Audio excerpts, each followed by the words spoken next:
Dr. Zachary Marschall. Thank you so much for being here. It's we great to be appreciate here, it. yeah. Absolutely. So I love this idea. Is it time, do you think, to rethink the whole college model?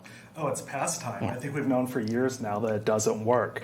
And what's exciting about this is that we have the Ohio Department of Education working with its counterpart in Virginia, plus 21 private and public colleges in those states trying to figure out how can we introduce this on a much wider model. We've seen a lot of private colleges, especially in the Northeast, hit $100,000 a year. That's unaffordable. So we need to, have some kind of like out of the box thinking. And this idea just shaves off 25% right away for families. Never mind all the extras that parents can save. That's, another year of not paying for food, of transportation fees. Those things add up. Yeah, for sure. Critics say, the obvious question here, if we're cutting costs, are we cutting the value of the degree? What would you say?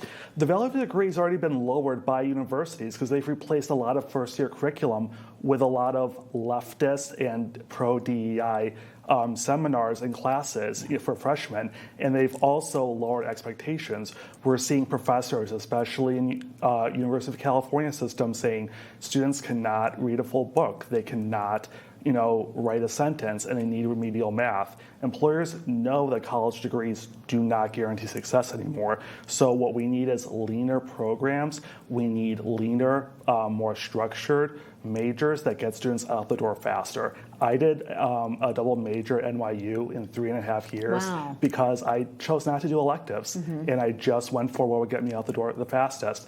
That's not to say you cannot take an elective, but we need to make students think about this as a launching pad for an early career in your 20s and not a place to go find yourself. Yeah, exactly. And if you're majoring in underwater basket weaving, then you're going to have a hard time finding a job anyway, right? When you're taking electives like that, joking but not. I have a daughter who is going into college this fall. So this is really interesting for me. Can you talk us a little bit more about how it's really going to work? Is this going to be implemented right away in Ohio and Virginia?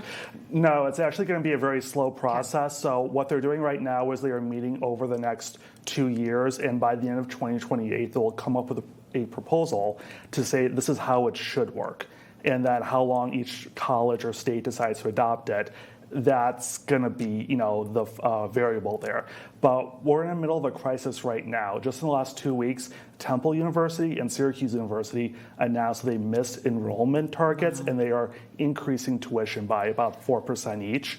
Families cannot afford that, and we already are seeing that students are saying, I will go to cheaper schools or I will get away from college already. So I think if colleges want to make themselves more financially viable and sustainable, they need to follow this model, but maybe try and do it on a more accelerated timeline than what Ohio and Virginia are doing. Yeah, that's interesting to bring up about students because a lot of kids now are rethinking college. Is it worth it for me to get that degree? I'm not able to find a job.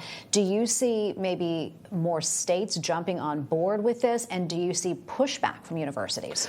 I think we're going to see universities come to this realization sooner because the last thing they want is to be told by someone else what to do. So they're already dealing with parents saying you can go to community college or a trade school or the military, and that's a good option for you.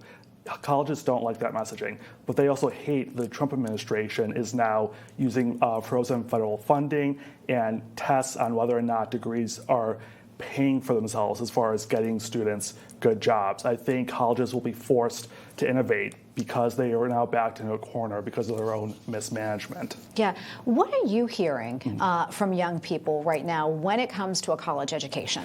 I talk to students all the time as editor-in-chief of Campus Reform, and I've spoken to countless students who are coming from the Northeast in particular, from families who have a tradition of going to college, and they're saying, I'm not going to go to the fancy school my parents went to, I'm going where I can go on scholarship. I know lots of students from Florida who got into Ivy League schools or very prestigious universities and said, nope, I'm going to go where it's free because that will make me more successful in life than having a fancy degree and $100,000 in debt. I think what counts as a good education and what counts as setting yourself up for success is much different today than it was 20 years ago, and universities need to catch up with that reality they've created. Well, I'm very impressed with the young people. That's very smart, very smart. Yes. Great to be with you, Dr. Marschall. Thank you so much. Appreciate it.